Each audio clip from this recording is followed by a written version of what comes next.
tragedy in this story is how real it is. I'm not saying that we've seen a lot of miraculous healings lately, but we have seen the behavior of the Pharisees. Do you notice the question that no one asks? No one asks, where is this Jesus? Yes, they ask that, but they don't follow up with, where is this Jesus? Because we might want him to do more of the same. Because this is not the only person who's blind. This is not the only person who cannot walk. This is not the only person with leprosy. This is not the only person who's hungry. Jesus might be able to do something about all of that. And we see through the gospel story that that's exactly what Jesus does.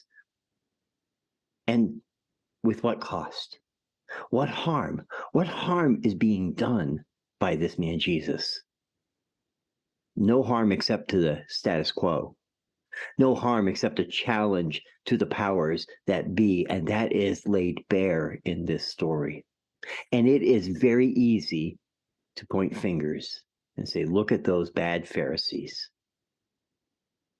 But maybe it's time to hold up the mirror and say, what part of me thinks that doing good for someone else has some harm to me?